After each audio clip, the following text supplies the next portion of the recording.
Picture a flight of steps, cut straight down into bedrock, disappearing into a darkness that has not been disturbed since long before certain wars you already know the names of had even been fought, since before certain philosophers you may have heard of had been born to ask their questions. 16 steps, cut by hand, filled in deliberately with rubble at the time they were made, so that anyone looking at the ground above would see nothing but ordinary desert floor. A man kneels at the top of them, in November, in a valley on the west bank of a river that has flooded and receded, more times than any single mind could hold in memory. He has spent years, by this point, most of a working lifetime, searching this valley for exactly this kind of darkness, this exact kind of undisturbed silence, and he has almost stopped believing he would ever find it. His name was Howard Carter, and what waited at the bottom of those 16 steps would make him, before the year was finished, one of the most famous men alive. But this is not yet his story to tell. Before you can understand what Carter found sealed behind a plastered doorway stamped with the mark of the royal necropolis, you need to understand who was waiting on the other side of it. A king who ruled for less than a decade, who died before he had lived even 2 full decades himself, and who mattered so little to the great chroniclers of his own civilization that his name was struck from official memory within a generation of his death. You will not find, in the story that follows, a conqueror who reshaped the map of the world he inherited. You will not find a builder of towering monuments, or a lawgiver whose code outlived him by centuries. What you will find is a frightened, sickly boy, placed on a throne he had no power to refuse, inheriting a kingdom torn apart by his father's religious revolution, married to a girl not much older than himself, dead before either of them had the chance to become anyone the history books thought worth remembering. And you will find, too, the strange mechanics of memory itself, how a king erased from ancient record could become, 3,000 years later, the single most famous ruler Egypt ever produced, purely because everyone who might have plundered his tomb had already forgotten it existed. Obscurity, in this one particular case, turned out to be its own kind of protection. What follows is the story of how that obscurity was built, how it was finally broken, and how the breaking of it gave rise to a legend about death and vengeance that had almost nothing to do with the tomb's actual, quieter truths. Let the steps wait a little longer at the bottom of this telling. First, you need to go back nearly 100 years before Carter ever set foot in this valley, to the reign of a king whose radical devotion to a single god very nearly tore the kingdom he ruled into pieces. Because everything that happened to the boy at the center of this story begins with the mess his father's convictions left behind. For as long as anyone in the Nile Valley could remember, the gods of Egypt had numbered in the hundreds. Ammonius, hidden and supreme, presided in Thebes over a priesthood so wealthy it rivaled the throne itself in land, and grain stores, and the sheer number of people whose daily bread depended on temple payrolls. Osiris ruled the dead. Isis mourned and protected. Hathor blessed music and love and drunken festival. Each had temples, each had feast days, each had priests trained across generations to perform rites whose exact wording mattered as much as their intent. Into this crowded, ancient order was born a prince who would come to believe that only one of them deserved worship at all. His name, at birth, was Amenhotep, the 4th pharaoh to carry it, and for the first years of his reign he ruled in a manner his father and grandfather would have recognized, building temples to Ammonius, honoring the old calendar of festivals, behaving, in most visible respects, like any king who intended his name to be remembered favorably alongside his ancestors. Then, Gradually, and then very suddenly, something in his religious conviction hardened into something closer to obsession. He began elevating a relatively minor solar aspect, the visible disk of the sun itself, known as the Aten, above every other deity in the pantheon. Within a handful of years, he had gone further than elevation. He had begun actively suppressing the old gods, ordering the name of Ammonius chiseled out of monuments across the kingdom, closing or defunding the great temple complexes that had anchored Egyptian religious life for well over 1,000 years. He changed his own name to reflect the change in his devotion, from Amenhotep, meaning Ammonius is satisfied, to Akhenaten, effective for the Aten. He built an entirely new capital city on a stretch of desert plain roughly midway between the old centers of Memphis and Thebes, a site with no prior religious associations to compete with his new god, and named it Ankhesenamun, the horizon of the Aten. He moved the royal court there in its entirety, his household, his administration, his artists, his priests of the new cult, abandoning, in practical terms, the great temple cities that had defined Egyptian kingship for generations. Some historians describe this as the first sustained attempt at monotheism in recorded history, or something close to it. Others caution that Akhenaten never fully abolished worship of other gods among the common population, and that what he enforced was closer to an intense, state-sponsored elevation of a single supreme deity rather than a total prohibition of every other. What is not disputed is the scale of the disruption. Thousands of priests, scribes, craftsmen, and officials whose livelihoods had depended on the old temple economy found themselves suddenly without income, without purpose, without the institutions that had structured their entire professional lives. At his side throughout this upheaval was his principal wife, Nefertiti, whose image appears across the surviving art of this period with a prominence rarely granted to a royal consort, depicted making offerings directly to the Aten in scenes traditionally reserved for the king alone, riding in her own chariot, even in a handful of reliefs, shown in poses of authority that some Egyptologists have argued suggest she wielded genuine co-regent power during the later years of her husband's reign.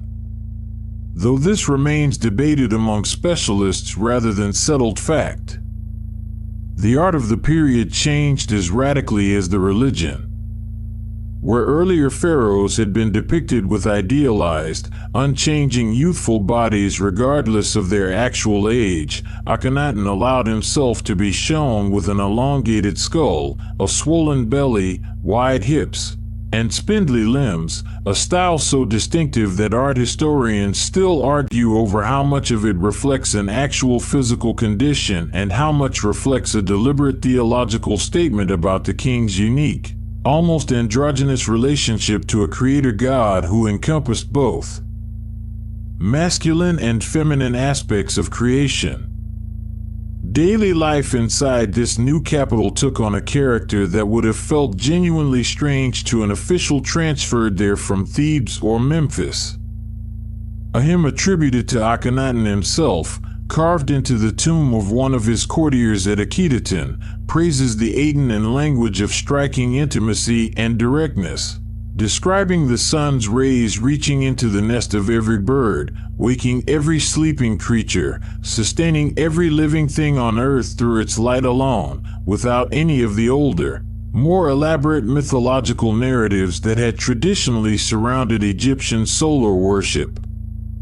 Some scholars studying this hymn have noted its resemblance, in tone and structure, to certain later religious poetry from elsewhere in the ancient Near East, though the nature and direction of any influence between them remains a matter of considerable scholarly disagreement rather than settled fact. Whatever its literary origins, the hymn's theology placed Akhenaten himself in a uniquely privileged position. He alone, and the official doctrine of the new cult, possessed direct knowledge of the Aten's will, meaning ordinary Egyptians, denied the intercession of the older gods, and their established priesthoods now had no way to approach the divine except through the king's own person. For a population accustomed to a vast and varied pantheon offering multiple points of access to the sacred, this concentration of religious authority in a single royal figure appears, from what evidence survives of popular practice in this period, to have been received with considerably more unease than enthusiasm. Ankhesenamun itself, excavated by archaeologists many years after its abandonment, reveals a city built with real haste and real ambition in equal measure. Broad ceremonial avenues connecting palace complexes to temple precincts open to the sky rather than enclosed in the traditional roofed sanctuaries of Ammonius temples. An architectural choice that suited a solar cult whose central act of worship was simply standing beneath the sun's direct light. Residential quarters excavated at the site show a clear division between the spacious estates of senior officials and the considerably more cramped housing of the laborers and craftsmen who served them. A social pattern unremarkable for the period, though a telling one, since it suggests that whatever spiritual transformation Akhenaten intended for his kingdom, the ordinary economic hierarchies of Egyptian society carried on beneath it largely unchanged. Into this household, sometime in the middle years of Akhenaten's reign, a child was born who would eventually be known to history as Tutankhamun. The identity of this child's mother remains one of the more contested questions in the entire period, and honesty requires you to sit with that uncertainty rather than have it resolved for you. Genetic testing conducted on royal mummies generations after their burial suggested that the boy's father was very likely Akhenaten himself, and that his mother was one of Akhenaten's own sisters, a woman whose actual name has not survived and who is known to researchers only by the somewhat unsatisfying label given to her unidentified mummy, the younger lady. Some scholars have proposed she might be identified with a documented royal woman under a different name. Others remain unconvinced any confident identification is currently possible. What the genetic and skeletal evidence does suggest, cautiously, is a degree of close biological relation between the boy's parents that later chapters of this story will return to, because it may help explain some of what happened to his body long before it explains anything about his death. By the time this child was old enough to be given his own name, the kingdom his father had reshaped was under considerable strain. The abandonment of the old gods had not been received calmly by the priesthood or, it seems, by a significant portion of the wider population, whose daily religious practice had never fully abandoned deities like Osiris or Hathor regardless of what the palace decreed. Military correspondence surviving from this period, in the form of diplomatic letters sent by vassal rulers in the Levant, suggests that Egyptian influence and military responsiveness in its foreign territories weakened noticeably during Akhenaten's reign, with allied rulers writing increasingly desperate appeals for support against regional rivals and receiving, as far as the surviving record shows, little practical assistance from a court seemingly absorbed in its own theological transformation. Whether this reflected genuine administrative neglect, a deliberate reallocation of resources toward internal religious projects, or simply gaps in the surviving correspondence is something historians continue to weigh rather than agree upon outright. What is certain is this: by the time Akhenaten died, after a reign of roughly 17 years, he left behind a kingdom whose religious institutions had been upended, whose foreign alliances had frayed, and whose royal succession was, for reasons that remain only partly clear from the surviving evidence, unusually confused. A brief, shadowy figure or figures, the surviving record is fragmentary enough that even the exact sequence and identity of these transitional rulers remains disputed among specialists. Occupied the throne for what appears to have been a very short interval. And then, into that vacuum, still a child by any reasonable estimate, stepped the boy who had been born into Akhenaten's household under a name honoring the very god his father had elevated above all others. Tutankhamun, the living image of the Aten. He could not have been more than 9 or 10 years old. He inherited a fractured priesthood, a treasury strained by 2 decades of religious construction and reconstruction, foreign alliances in disrepair, and a court whose most powerful men had built their entire careers navigating his father's religious revolution rather than the more traditional, temple-centered kingship the wider population still, in large part, seemed to expect. It was, by almost any measure available to you, an inheritance built for failure. What this child king actually did with it, or, more precisely, what was done in his name by the older, more experienced men who surrounded him, is where the next part of this story begins.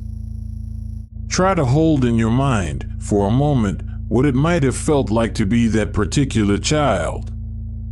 Whatever his exact age at accession, the surviving evidence allows historians to narrow it to somewhere between 8 and 10 years old, without ever quite pinning it down further. He was, by any standard you might apply, still very much a boy, too young to have finished growing, too young to have developed the physical bearing that Egyptian royal art traditionally demanded of a reigning king, too young, almost certainly, to have formed any settled opinion of his own about the theological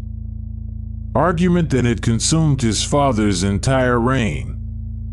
And yet the moment he was crowned, temple inscriptions and administrative documents began referring to him with the full formal titulary of a divine Egyptian king, Horus name, 2 ladies name, golden Horus name, throne name, birth name, a language of absolute cosmic authority draped, almost incongruously, over a child not yet strong enough to have drawn a full-sized bow. The theology behind that titulary asked something almost impossible of the child wearing it. Egyptian kingship rested on the idea that the reigning pharaoh was the living embodiment of the god Horus, the essential intermediary maintaining the cosmic balance the Egyptians called Ma'at, the right ordering of the world against the constant threat of chaos, drought, foreign invasion, and disorder. Coronation rites, so far as fragmentary inscriptions from various reigns allow historians to reconstruct them, involved the new king being ritually purified, crowned with the double crown symbolizing dominion over both Upper and Lower Egypt, and presented before the assembled priesthood as the guarantor of the coming year's flood, harvest, and general cosmic stability. An enormous burden of symbolic responsibility to place on shoulders that had, in this particular case, barely finished growing. Whatever the boy actually felt standing through these ceremonies, the priests and officials arranging them had no theological alternative available to them. Egyptian kingship, unlike some neighboring political systems, offered no real concept of an interim council ruling openly in its own name. The office of pharaoh needed to be occupied, ritually and continuously, by an actual living king, however young, because the rites themselves were understood to fail without a legitimate body to perform them. His birth name at this point was still Tutankhamun. But somewhere within the first 2 years of his reign, that name changed, along with the name of his young wife, his own half-sister, in all likelihood, a daughter of Akhenaten named Ankhesenamun, who was renamed Ankhesenamun in the same period. The shift is not subtle. Aten, the sun-disk god his father had tried to install as Egypt's singular divine authority, was replaced in both names by Ammonius, the old god of Thebes whose temples Akhenaten had shuttered and whose name he had ordered chiseled from monuments across the kingdom. A child not yet 10 years old did not decide, on his own initiative, to reverse the central religious policy of his father's entire reign. Whatever this renaming represented, it was almost certainly the work of the men who actually held power around him. Men who had watched the Amarna religious experiment strain the kingdom's institutions for nearly 2 decades and who now saw, in this young and pliable king, an opportunity to reverse course. Who exactly these men were, and how much genuine affection or genuine calculation shaped their guidance of the boy king, is something the surviving record leaves frustratingly incomplete. 2 figures recur across what evidence does survive with enough consistency that historians treat them as the dominant influences on the young reign: a senior court official and priest named Ai, who held the important title God's father and who may himself have been related by blood to the royal family, quite possibly as a brother of Tutankhamun's own grandmother, and a career military commander named Hormhib, who held effective control of Egypt's army and whose name appears in inscriptions. Describing him as deputy of the king in every matter, a phrase some historians read as evidence of an authority approaching co-regency in practice, even if not in formal royal title. It would be simple, and perhaps satisfying in a certain way, to cast these 2 men as villains steering a helpless child from the shadows for their own advancement. The surviving evidence does not support quite so clean a story, and honesty asks you to resist the temptation of it. Egypt's system of kingship had weathered child pharaohs before, and the practice of experienced court officials guiding a young king's early reign was an established, largely unremarkable feature of how the institution was expected to function during a minority.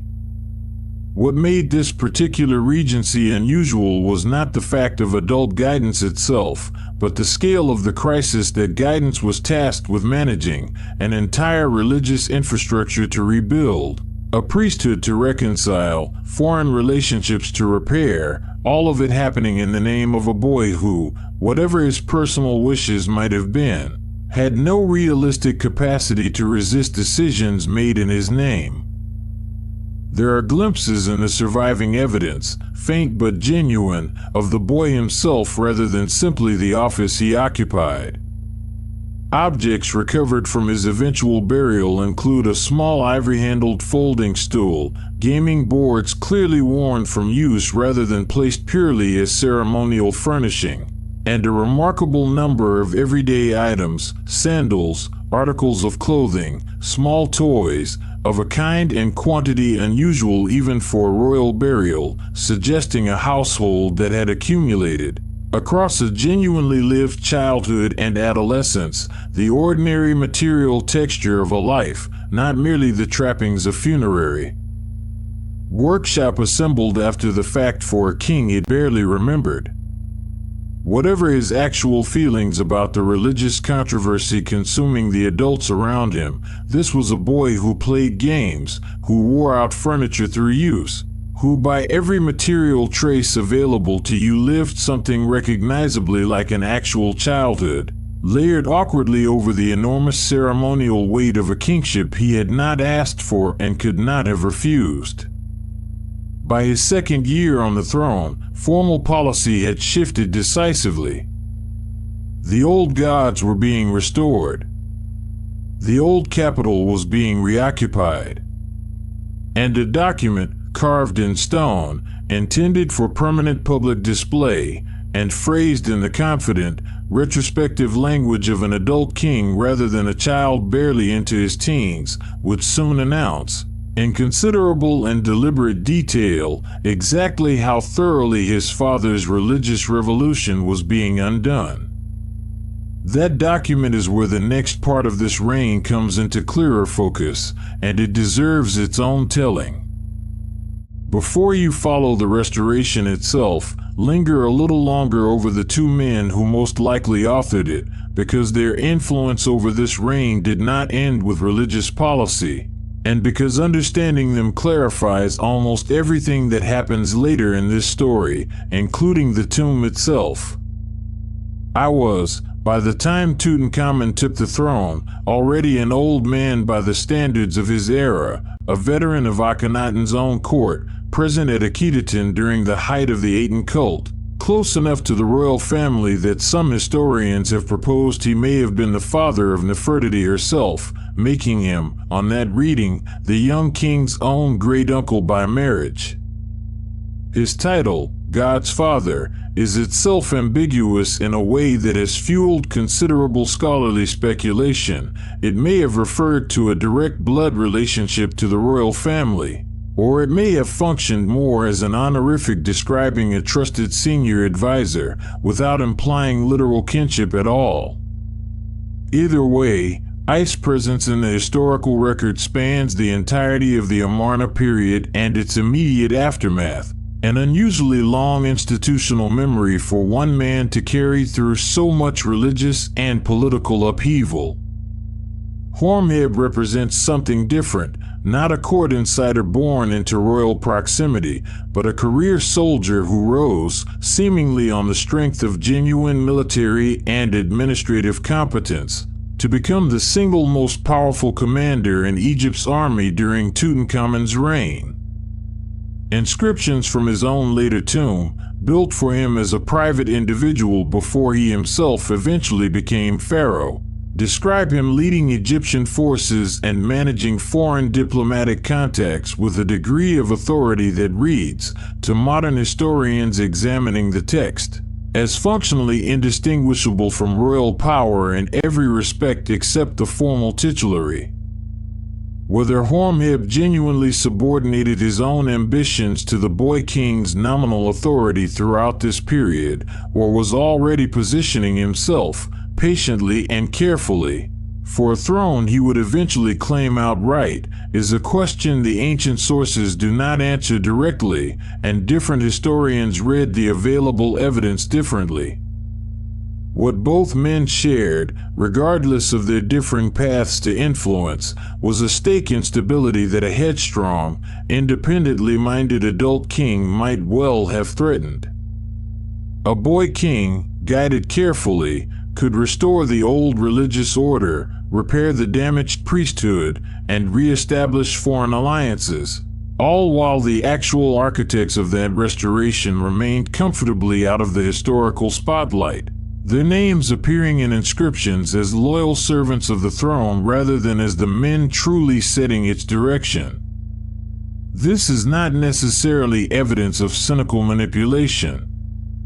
It may simply describe how successful regencies have always tended to function in Egypt and in a great many other ancient kingdoms besides, through men whose genuine loyalty to an institution and whose genuine personal ambition happened, for a time, to point in exactly the same direction. Some historians have gone further, proposing that I and Horemheb may have represented, in practice, two competing centers of influence within the young king's court, one rooted in the traditional priestly and administrative bureaucracy, the other in the military establishment, each cultivating its own faction of support in anticipation of what would happen once the boy king either came fully into his own authority or, as eventually occurred, failed to survive long enough to do so.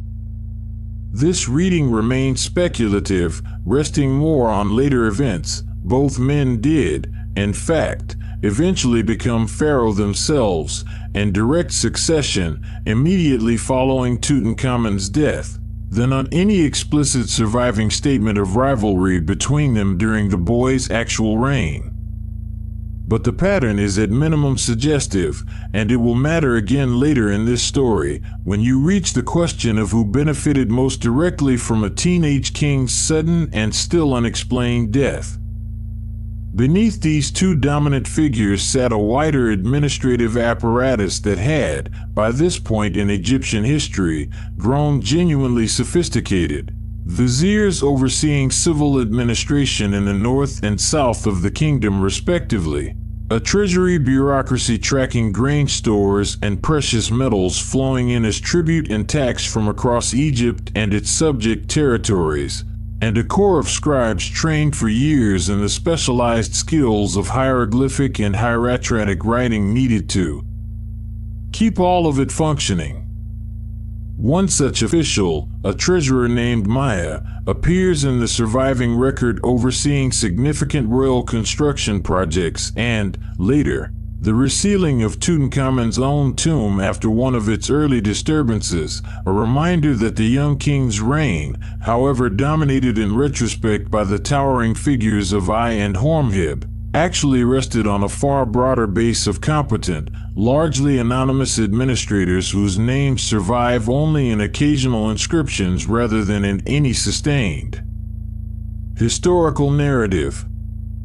It was this same broader bureaucracy, staffed by men who had built careers across the transition from Akhenaten's Amarna experiment to its subsequent reversal, that gave the restoration described in the next chapter whatever practical chance it had of actually succeeding, regardless of which two names later historians would choose to center in their own retellings of the period.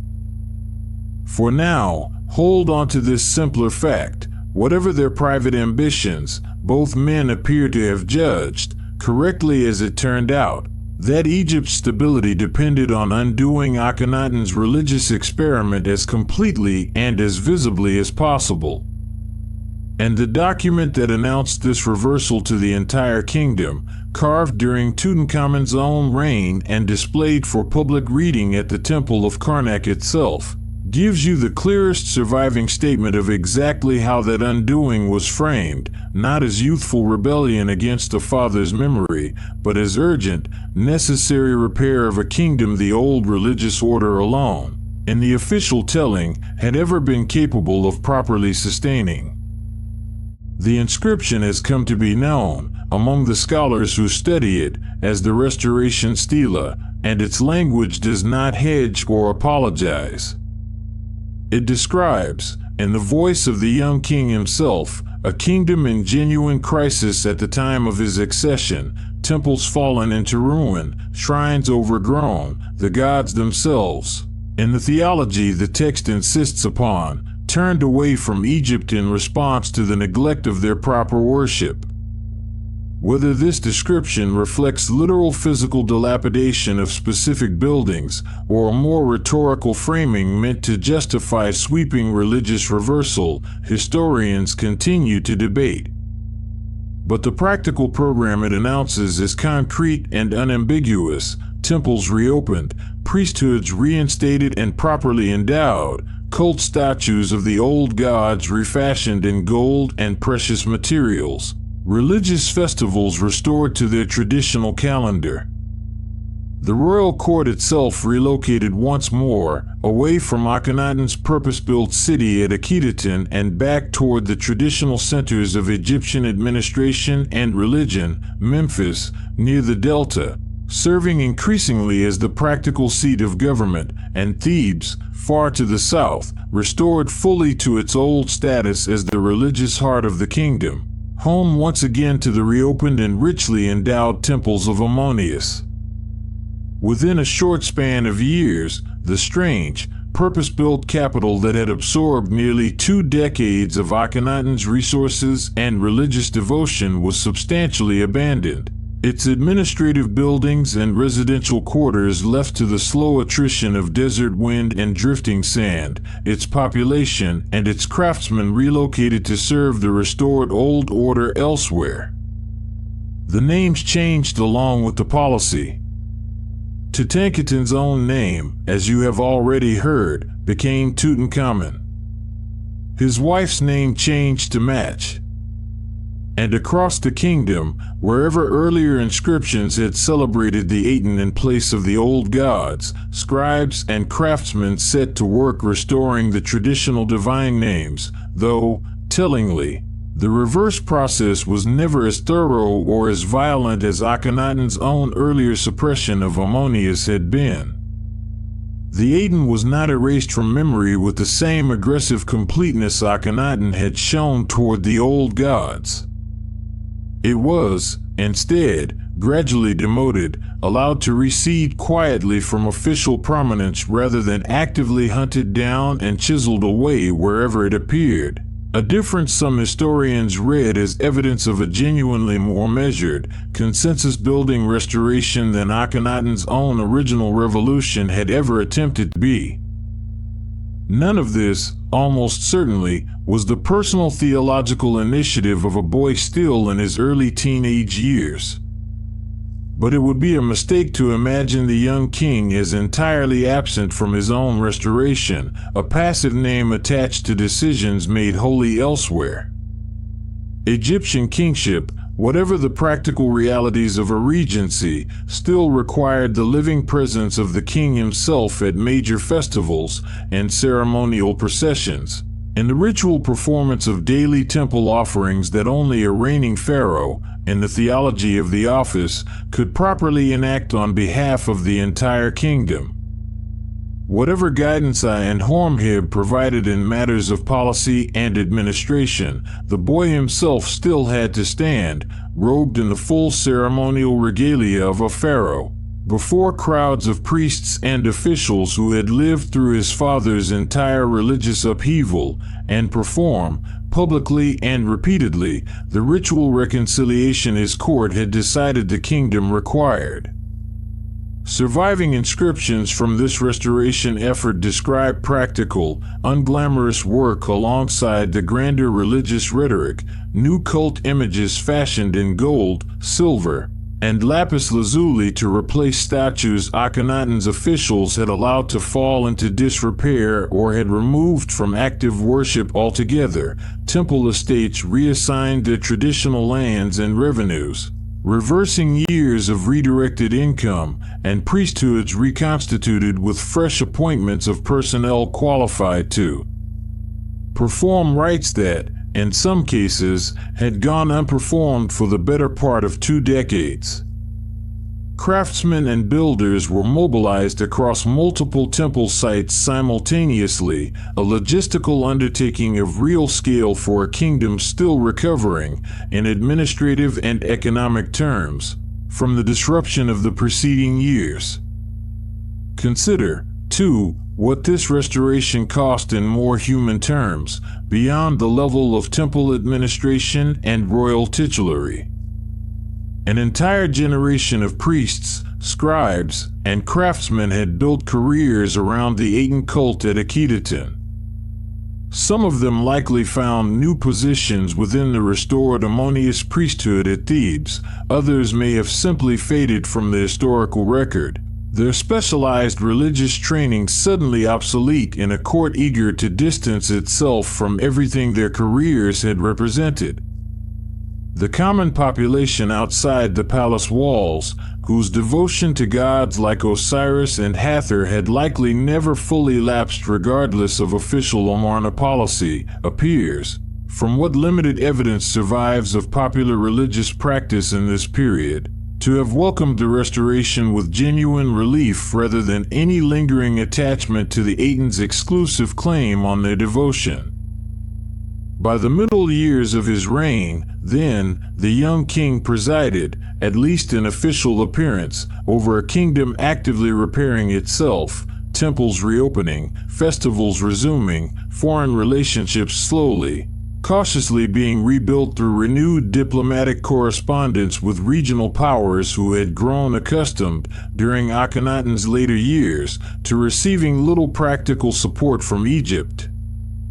Whether the boy himself took any genuine personal satisfaction in this restoration, or experienced it instead as one more set of obligations imposed on him by the adults managing his reign, is not something the surviving evidence can tell you directly. What it can tell you is that his household, in these years, included a young wife barely older than himself, and that the surviving traces of their life together, some of them recovered only from the contents of his own eventual tomb, offer a rare, intimate glimpse of a royal marriage that the official restoration inscriptions never thought to mention at all. Ankhesenamun, as she was known once the Amarna names had been set aside, was very likely one of Tutankhamun's own half-sisters, a daughter of Akhenaten by his principal wife Nefertiti, making her marriage to the young king a match well within the pattern of close intermarriage that Egyptian royal families had practiced, for reasons both theological and dynastic, across many earlier generations. She was almost certainly several years older than her young husband at the time of their marriage, having already been married, by some scholarly reconstructions, to her own father Akhenaten earlier in the Amarna period, a practice that strikes modern sensibilities as troubling in the extreme, but one that reflected an Egyptian royal theology in which the reigning king occupied a position close enough to the divine that ordinary rules of kinship and marriage were understood to apply differently to him than to his subjects. Ankhesenamun's own childhood had been shaped, arguably even more directly than her young husband's, by the full arc of her father's religious upheaval. She had been born and raised at Ankhesenamun itself, appearing in surviving reliefs from the Amarna period as a small child alongside her parents and sisters in scenes of striking and formal domesticity. Seated on Nefertiti's lap, reaching toward offered fruit, present at family occasions rendered with a naturalism Egyptian royal art had rarely attempted before or would attempt again for some time afterward.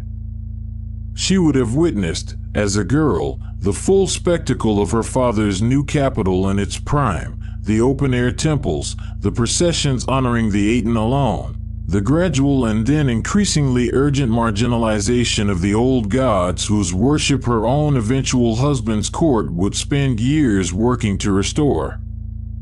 By the time she married Tutankhamun and adopted the restored name honoring Ammonius in place of the Aten, she was not simply following a policy decided by others. She was, in a very real sense, living through the second half of a religious transformation whose entire first half had unfolded around her during the most formative years of her own childhood.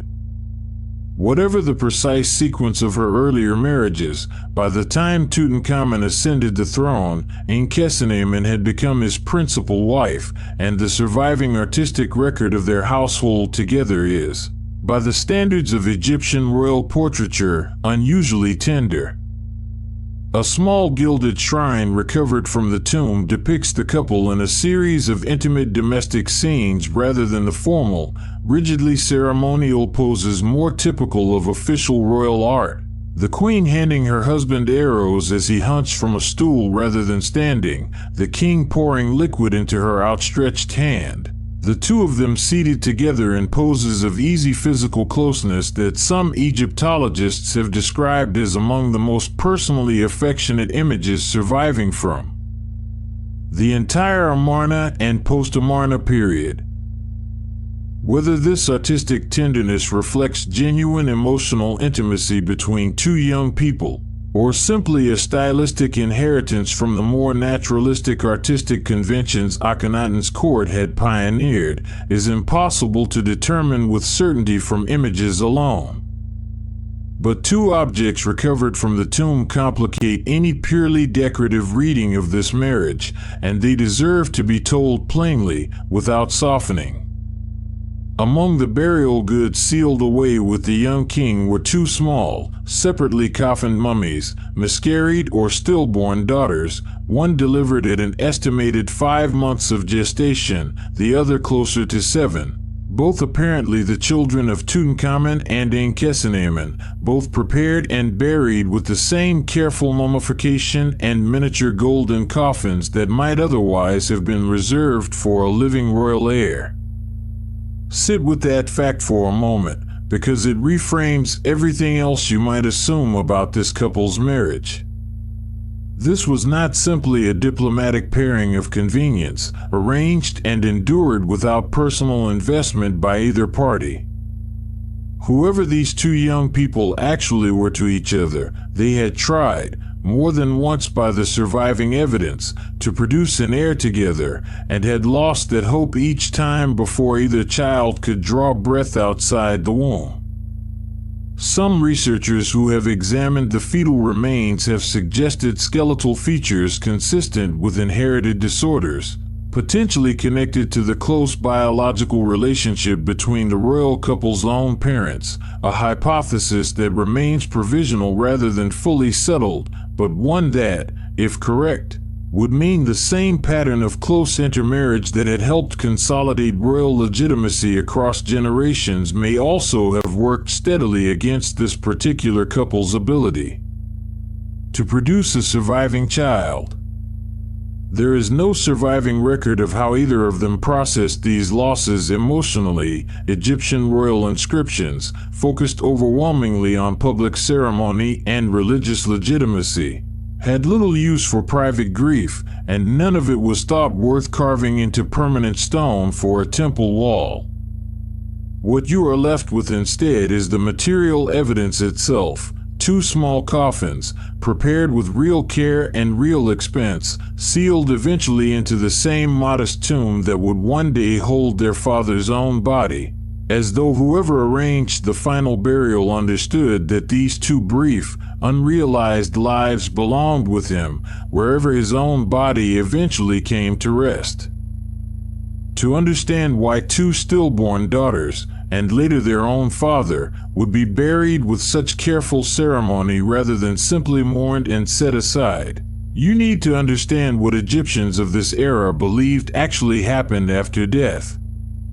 The Egyptian conception of the human person was considerably more layered than a single, unified soul departing a body at the moment of death. A person possessed a ka, a kind of vital life force or spiritual double that required continued sustenance, food, drink, and offerings, even after the physical body had died. A ba, often depicted as a bird with a human head, capable of moving between the tomb and the world of the living, and an ak, the transfigured, affective spirit a person hoped to become only after successfully completing a perilous journey through the underworld, known as the duat, and having their heart weighed against the feather of the goddess Maat before the god Osiris himself. Failure at that weighing, according to the funerary texts inscribed and painted across countless coffins and tomb walls of the period, meant consumption by a monstrous devourer waiting beside the scales, a second, final death from which no further transformation was believed possible. Grave goods, in this belief system, were never simply sentimental keepsakes or displays of wealth for their own sake. There were practical necessities for a journey the deceased was expected to actually undertake: food and drink to sustain the ka, weapons and hunting equipment for a hunter to keep hunting, furniture and games for a household expected to continue functioning much as it had in life, and, above all, magical texts and amulets intended to help the deceased navigate the duat's dangers and answer correctly when questioned by the various divine gatekeepers along the way. Two coffined infant daughters, prepared with the same mummification and miniature gilded coffins as any royal burial, were being equipped, in the sincere belief of those who arranged it, for exactly this same journey. A continuation of care that had been denied them in life, extended now into whatever came after it.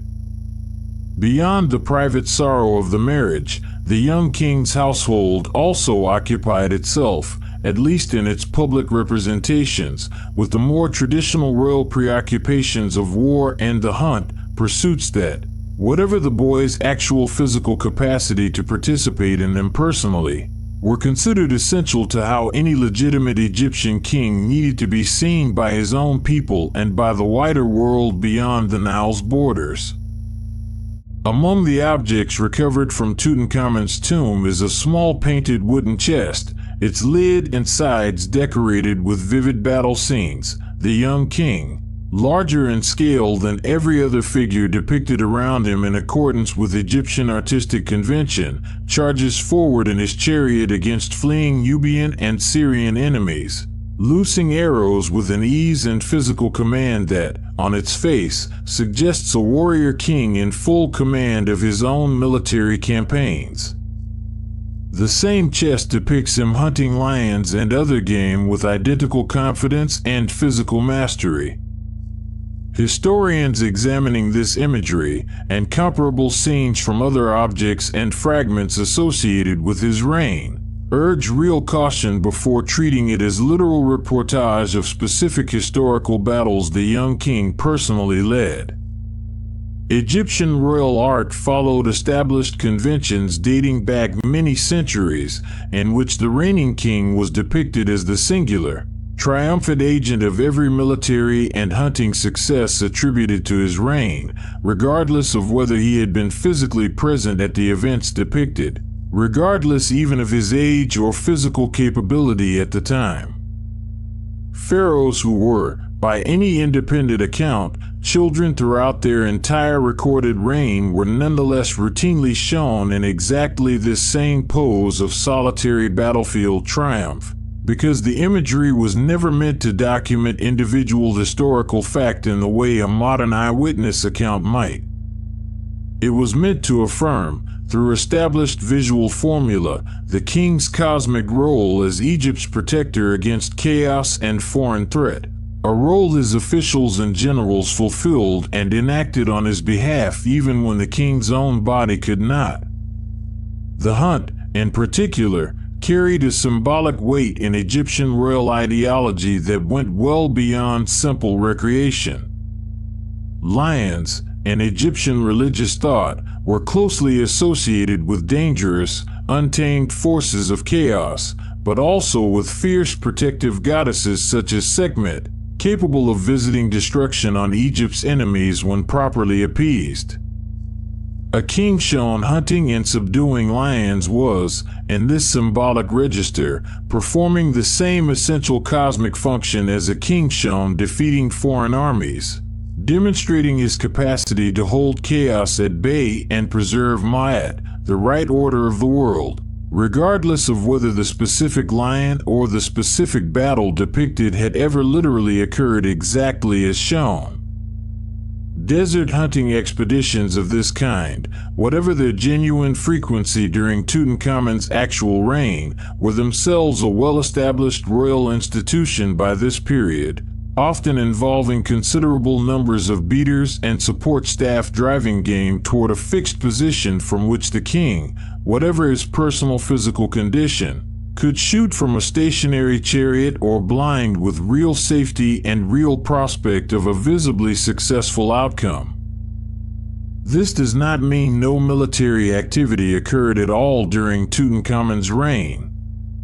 Fragmentary evidence, including inscriptions associated with Horemheb's own military career and scattered references in other contemporary sources, suggests that Egyptian forces were indeed engaged in the border regions of Nubia to the south and in parts of the Levant to the northeast during this period, continuing tensions that had simmered, with varying intensity, throughout the preceding Amarna years and the disrupted foreign relationships that period had left behind. Whether Tutankhamun himself ever personally traveled with these forces, or whether his role was purely ceremonial and symbolic while career commanders like Horemheb conducted the actual campaigns in his name, remains genuinely uncertain, and different historians weigh the fragmentary evidence differently. What is considerably better documented, thanks to the sheer material richness of his eventual burial, is the young king's engagement with hunting and related recreational pursuits, whatever the honest limits of his physical capability may have turned out to be. His tomb contained an extraordinary quantity of archery equipment, bows of multiple types and sizes, including composite bows requiring considerable skill and strength to draw effectively, along with hundreds of arrows, arm guards, and associated hunting gear. It also contained walking sticks and staves in genuinely striking abundance, well over 100 distinct examples, ranging from purely ceremonial pieces of gold and precious inlay to plainer, clearly functional canes showing real signs of wear from actual use. That last detail deserves to sit with you for a moment, because later chapters of this story will return to it directly. A king depicted, in the formal conventions of royal art, as a supremely capable warrior and hunter, was also, by the physical evidence of his own burial goods, a young man who relied genuinely and repeatedly on canes to help him walk. The two facts are not, on their face, contradictory. A young man might genuinely enjoy archery and hunting from a stationary or slow-moving chariot, using considerable upper body skill, while still requiring physical support to walk any meaningful distance on his own legs. But they do complicate the confident, triumphant image the painted battle chest presents, and they open a door onto a much more difficult subject: the actual physical condition of the body this young king carried through his short life, a body that, as later study of his mummified remains would eventually reveal, had never been entirely well. Long after his burial, how long, precisely, need not concern you yet. Those who came to study Tutankhamun's mummified remains directly, rather than relying solely on the confident imagery of his tomb's painted battle scenes, uncovered a body considerably more fragile than the young warrior depicted charging Nubian and Syrian enemies from his chariot. Radiographic and later skeletal examination revealed a pronounced curvature of the spine, a condition commonly known as scoliosis, along with a deformity of one foot, a form of clubfoot, with the second toe on that same foot showing evidence of a condition called Kola disease, in which the bone tissue and part of the foot begins to break down for lack of adequate blood supply. These are not, by themselves, conditions that would have prevented the young king from living an active life, but taken together they help explain, in fairly direct physical terms, why his tomb contained such an unusual abundance of walking sticks and canes showing genuine signs of wear. A boy whose foot had not developed normally, and whose spine curved in a manner likely to have caused chronic discomfort, would very plausibly have relied on exactly this kind of support to move through his palace and its grounds with any comfort or stability. Genetic material recovered from his remains, examined alongside comparable material from mummies believed to represent his immediate family, also revealed traces of malarial infection, evidence, cautiously interpreted by the researchers who conducted this analysis, that the young king had contracted malaria, quite possibly on more than one occasion during his short life, a disease that would have left him repeatedly weakened by fever and fatigue on top of whatever chronic discomfort his skeletal conditions already caused him. Some researchers examining this same body of evidence have proposed that the combination of factors present in his genetic profile is consistent with the effects of sustained close intermarriage across several preceding generations of his family, a hypothesis that remains contested rather than universally accepted among specialists, but one that would, if correct, help explain why a young man from a family of considerable wealth and the very best available medical and nutritional care nonetheless seems to have struggled with a body that worked against him in multiple, compounding ways throughout his short life. Study of his teeth added a further, smaller detail to this same picture: mild dental crowding and a slight overbite, consistent with traits observed in other members of his immediate family and offering additional, if modest, support for the broader pattern of close intermarriage already suggested by the genetic evidence. None of this diminishes the genuine skill his archery equipment suggests he may have possessed, nor does it require you to imagine a boy confined entirely to his palace, unable to participate in any of the hunting and recreational pursuits his tomb's imagery celebrates. Ancient and more recent physical disability alike rarely map onto simple binary categories of capable or incapable. A young man with a malformed foot and a curved spine might still, with the right equipment and the right accommodations available only to a king, have drawn a bow from a stationary chariot with real and genuine competence. But it does ask you to hold two images of this young king together rather than choosing between them, the confident, triumphant warrior of the painted battle chest, and the physically compromised young man whose own skeleton, examined directly, tells a rather more difficult story, a story of chronic pain, recurring fever, and a body that, for all the wealth and care surrounding it, never quite achieved the robust health its royal portraiture liked to project. This physical fragility matters enormously for what comes next in this story, because it bears directly on the central mystery surrounding Tutankhamun's own death, a death that arrived, by any reasonable estimate available to historians, when he was no older than 19, and that remains, even now, genuinely unresolved in several of its most important particulars.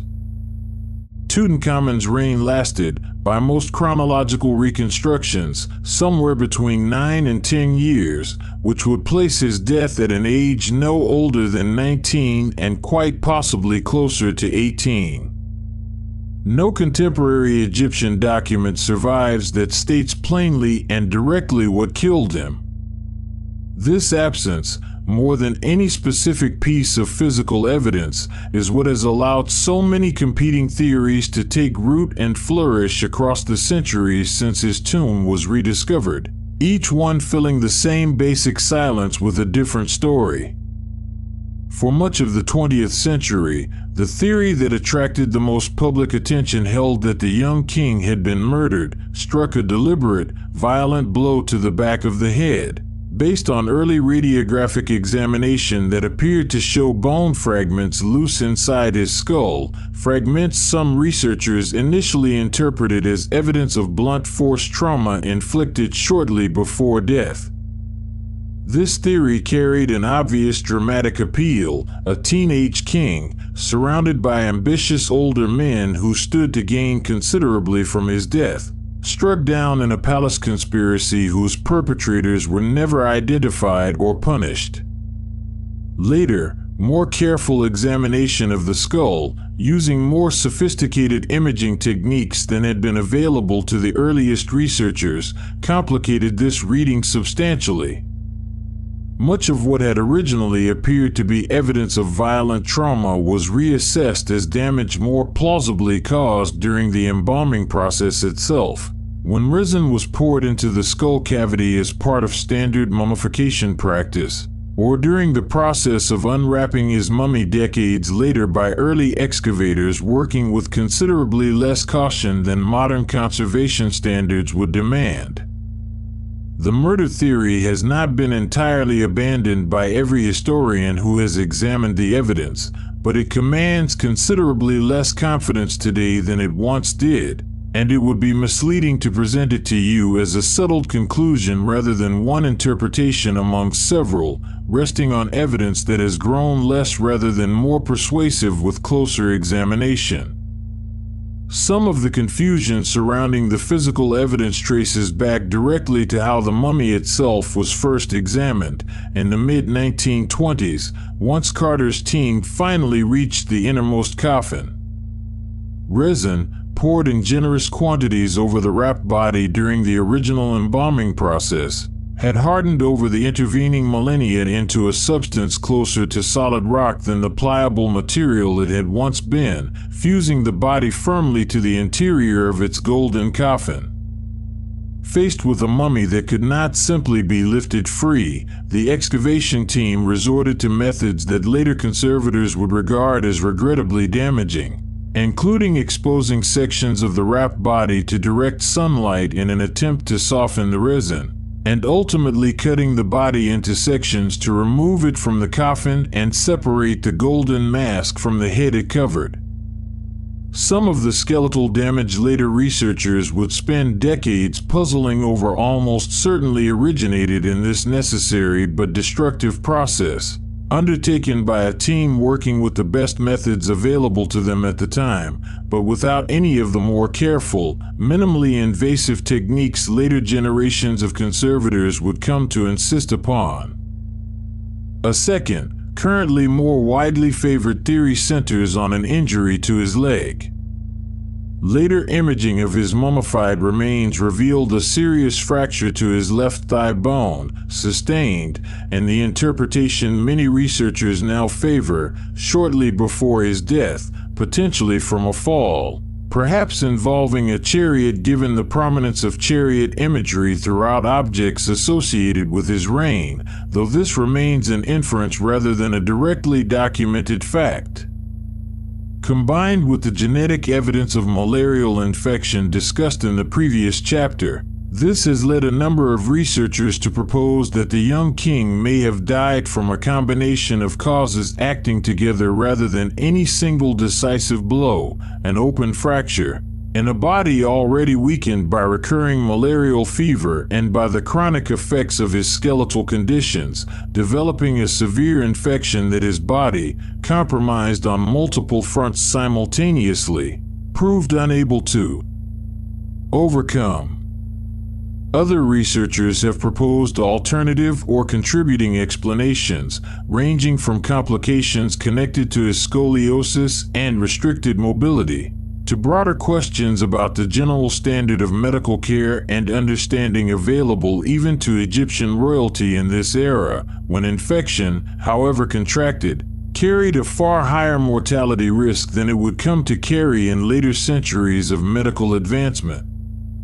What virtually all serious researchers agree upon, regardless of which specific theory they favor, is that no single piece of surviving evidence definitively proves murder, and that the more mundane explanation, a body already compromised by chronic illness and possible genetic factors, suffering a serious physical injury it simply lacked the strength to recover from, fits the full pattern of physical evidence considerably more comfortably than any theory requiring a deliberate human hand. It is worth pausing here to notice something about the persistence of the murder theory itself, regardless of how the physical evidence has evolved. A young king, surrounded by two powerful older men who each went on, in direct succession, to claim the throne he left vacant, makes for an almost irresistibly suspicious set of circumstances on its face. Suspicion, however, is not evidence, and it would be a genuine disservice to this story's demand for balance to present circumstantial proximity to power as though it were equivalent to a proven crime. What can be said with confidence is only this: whatever combination of infection, chronic illness, and physical injury actually killed him, Tutankhamun died suddenly enough, and young enough, that his court appears to have been caught seriously unprepared, a fact whose consequences ripple through everything that happened in the immediate aftermath of his death, beginning with a document his young widow sent, in evident desperation, far beyond the borders of Egypt itself. Among the diplomatic archives recovered from the Hittite capital of Hattusa in central Anatolia, survives a fragmentary but remarkable set of records describing correspondence received from an Egyptian queen, unnamed directly in the surviving Hittite text but identified by most historians, on the strength of contextual and chronological evidence, as Ankhesenamun herself, writing in the immediate aftermath of her young husband's death. The letter, as later Hittite scribes recorded and summarized it, describes a queen in genuine crisis, her husband dead, and, in her own reported words, no son of her own available to inherit the throne, and no wish whatsoever to marry one of her own subjects, whom the text characterizes with evident disdain as beneath her royal station. To appreciate how extraordinary this request truly was, it helps to understand the broader rivalry it emerged from. Egypt and the Hittite kingdom had spent much of the preceding decades locked in a long, simmering contest for influence over the small vassal kingdoms of the northern Levant, a contest that had already seen Egyptian allied territories fall under Hittite pressure during Akhenaten's own inattentive later years, and that would eventually erupt, a generation after the events described here, into one of the ancient world's most famous pitched battles between the two powers. For an Egyptian queen to look to exactly this rival kingdom, of all the neighboring powers she might have appealed to, for a husband capable of sitting on Egypt's own throne, represented a genuinely startling reversal of the usual pattern of ancient diplomacy, in which royal marriages typically flowed outward from a dominant power to secure the loyalty of smaller client states, rather than inward, inviting a rival great power's own prince to assume the senior partner's throne outright.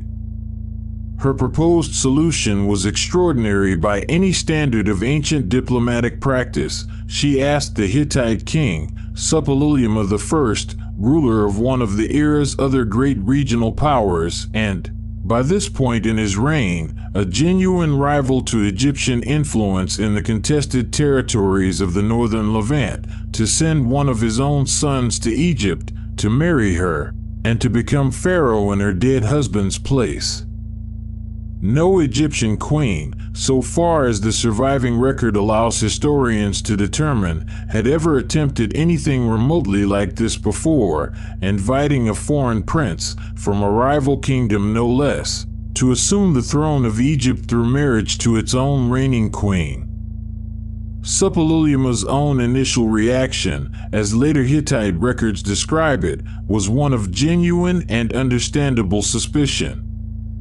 Such a proposal was unprecedented enough that he reportedly sent an envoy of his own back to Egypt first, to verify that the offer was genuine and not some kind of diplomatic trap or misunderstanding.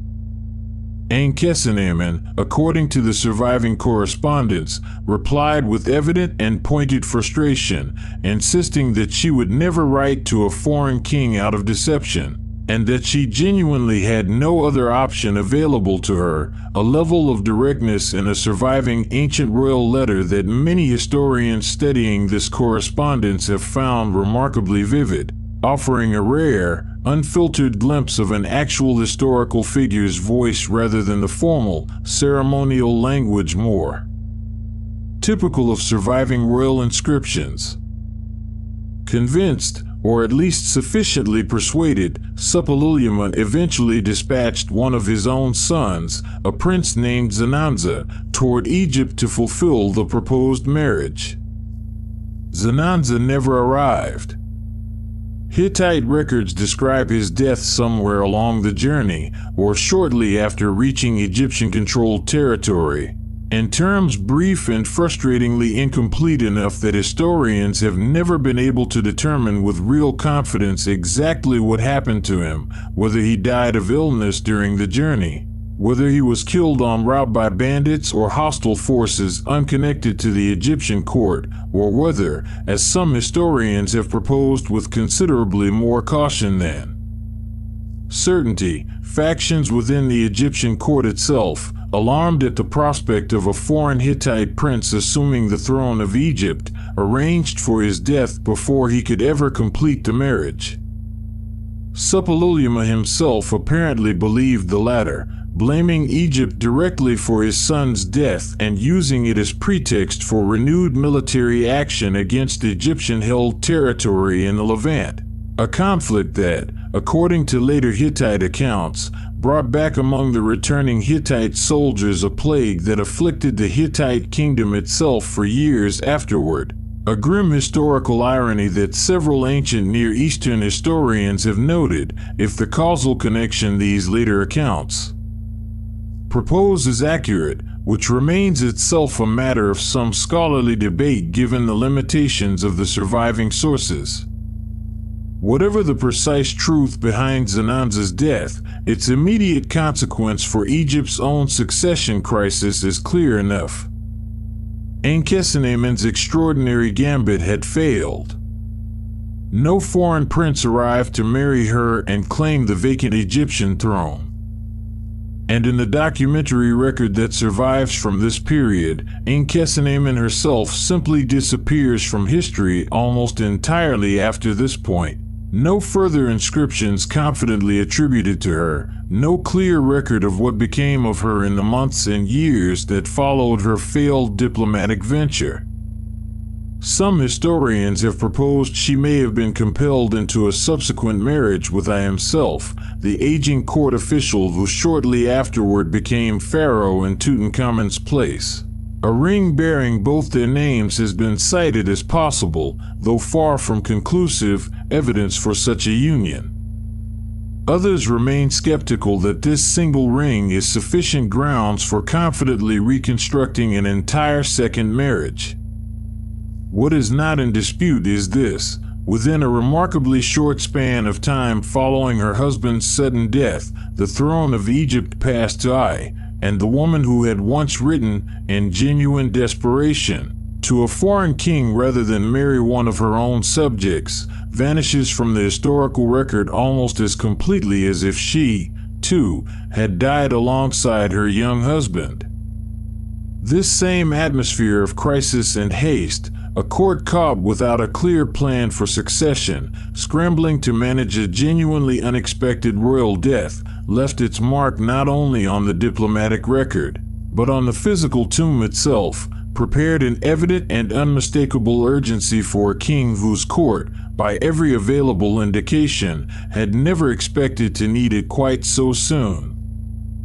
Egyptian royal tombs, across most of the dynastic periods historians study closely, were typically begun early in a king's reign and expanded, decorated, and refined across whatever years that reign happened to last. Grand, multi-chambered structures whose scale and artistic sophistication reflected decades of dedicated royal labor and resources. Tutankhamun's tomb, by comparison, is startlingly modest, smaller, in fact, than tombs prepared for private officials of considerably lesser status during the same general period. Arranged across only 4 relatively compact chambers rather than the long, elaborate corridors and chambers typical of a full royal tomb. Several converging lines of evidence suggest this was not the tomb originally intended for a reigning pharaoh at all, but rather a tomb likely begun for someone of lesser royal status, quite possibly intended originally for a private individual or a lesser member of the royal household, hastily repurposed and finished when the young king died before any larger, more appropriate royal tomb could be readied for him. Some of the objects buried alongside him support this same reading of hurried improvisation. A number of items in the tomb, including some of the miniature coffins made for his internal organs, show signs of having been produced originally for someone else entirely. Their inscriptions later altered or partially erased to apply to Tutankhamun instead, a practice of repurposing existing funerary goods that would have made considerably more sense under conditions of genuine emergency than as a matter of deliberate original planning. One especially telling example concerns a magnificent gilded throne recovered from the tomb, its back panel decorated with the tender domestic scene of the king and Ankhesenamun described in an earlier chapter, rendered in a style and with divine names still reflecting the Aiton's early theological prominence, evidence that the throne itself had been crafted earlier in the reign, before the restoration stela's reversal was complete, and simply carried forward into the final burial assemblage, rather than replaced with something more religiously current. A second example, more directly troubling, involves the 4 small gold coffins made to hold Tutankhamun's mummified internal organs, removed during embalming and preserved separately in a practice standard for Egyptian royal burials of this era. Several Egyptologists who have studied the facial features carved onto these miniature coffins have noted that they bear little resemblance to Tutankhamun's own more securely attested likeness, and some have proposed the coffins were originally fashioned for another individual altogether, quite possibly one of the short-lived, poorly documented figures who occupied the throne only briefly in the confused period immediately following Akhenaten's own death, before being adapted for Tutankhamun's use once his own death arrived with too little warning to commission an entirely new set. The wall paintings themselves, and the one chamber decorated with any real artistic ambition, show evidence of haste that later conservators have documented in some detail. Brownish spots of microbial growth scattered across the painted plaster, and patterns consistent with paint that had not been given adequate time to dry fully before the tomb was sealed, trapping residual moisture against the walls and the enclosed, humid conditions of a freshly closed burial chamber. A tomb prepared across the normal span of years available to a reigning king would not typically have been sealed with paint still damp enough to develop this kind of microbial growth. It suggests, and the reading many specialists have arrived at, a burial team working against a genuine and pressing deadline, finishing decoration and sealing the chamber far more quickly than careful practice would otherwise have allowed. The sheer density of objects crammed into the tomb's small available space tells a similar story. Where larger royal tombs typically organized their grave goods across multiple purpose-built storage chambers, Tutankhamun's modest 4 rooms were packed, floor to ceiling in places, with an almost overwhelming quantity of furniture, chariots partially disassembled to fit through narrow doorways, weapons, clothing, food offerings, and ceremonial objects of every description. Over 5,000 individual items in total, according to the careful cataloging later undertaken by the team that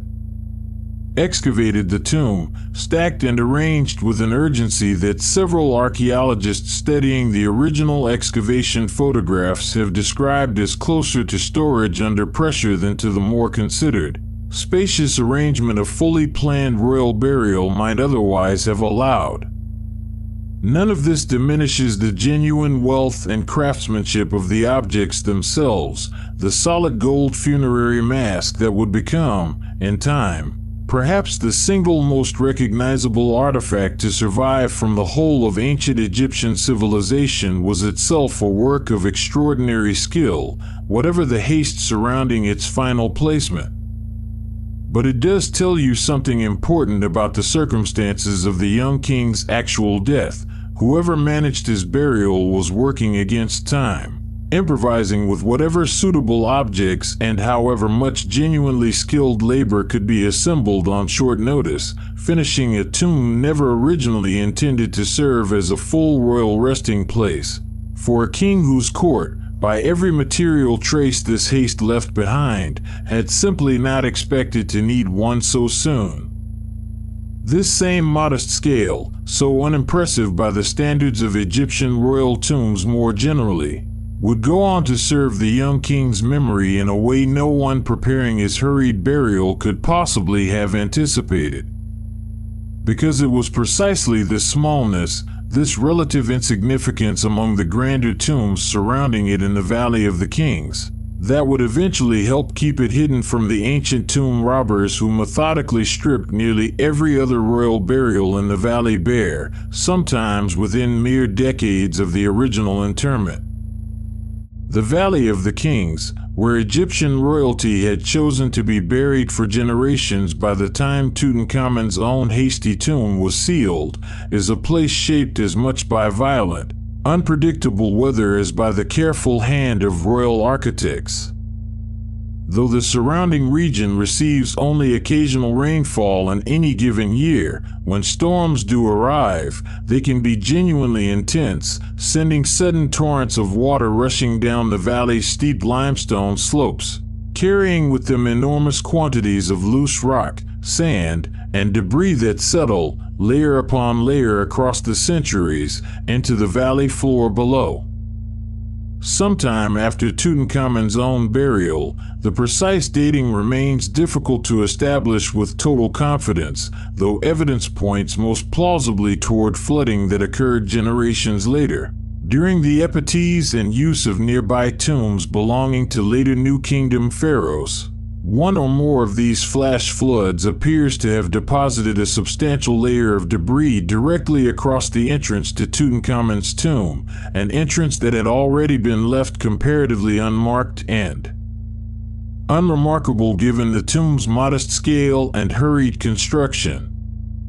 Compounding this natural burial, later workers constructing and servicing nearby royal tombs, including the considerably grander tomb eventually built nearby for the pharaoh Ramesses VI generations afterward, appear to have established work huts and associated debris directly on top of the buried, flood-covered entrance to Tutankhamun's tomb, entirely unaware, so far as any surviving evidence suggests, that a royal burial lay beneath the ground they were using for their own entirely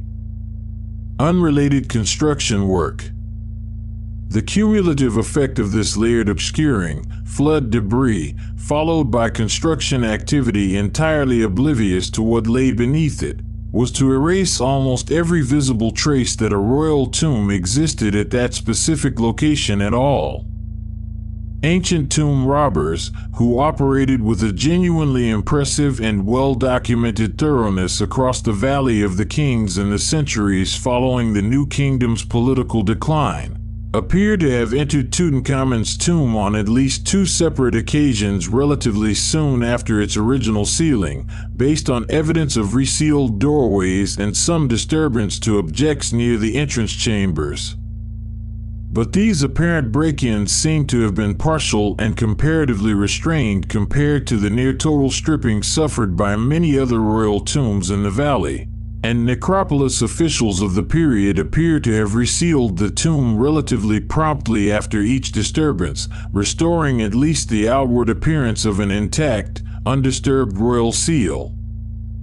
Then, sometime after this early, limited disturbance, the flooding and subsequent construction activity described above settled over the site so thoroughly that even the memory of its precise location seems to have faded from active use, even among the necropolis officials whose entire profession depended on knowing exactly where Egypt's kings lay buried. By the time later generations of tomb robbers turned their considerable skill and local knowledge towards systematically emptying nearly every other royal tomb in the valley, a process of decline and plunder that intensified across the declining years of the New Kingdom and the periods of political instability that followed it, Tutankhamun's tomb was no longer visible, no longer marked by any surface feature distinguishing it from the surrounding bedrock, effectively erased from the very landscape whose other royal tombs were being stripped bare all around it. There is a further, almost recursive irony buried in this sequence of events. The very workers who built and serviced Ramesses VI's considerably grander tomb nearby, piling their debris, unknowingly, directly atop Tutankhamun's own hidden entrance, were themselves employees of the same royal necropolis administration whose job, in an earlier generation, had been to guard against exactly the kind of tomb robbery this obscuring debris ended up accidentally preventing. The institution that had largely failed to protect Egypt's other royal tombs from systematic plunder ended up, through the entirely unplanned accident of one later construction project's placement, protecting this one almost perfectly, centuries after any deliberate human effort toward that same goal had already been abandoned. This is, in the end, the central irony this entire story has been building toward from its very first chapter. A king so comparatively unimportant that his own hastily built tomb occupied barely a fraction of the space and resources devoted to the grander tombs surrounding it. A king whose religious and political legacy was folded back into the restored old order almost as soon as he died, with little independent monument building of his own to ensure his memory endured on its own terms, that same king's very insignificance, compounded by a flood and a construction crew's simple ignorance of what lay beneath their feet, preserved his burial more completely than almost any other pharaoh in Egyptian history managed to achieve. To understand just how remarkable that preservation actually was, you need to look briefly at what happened across those same centuries to nearly every other tomb in the valley around him. Egyptian kings had not always buried themselves in hidden valleys of this kind.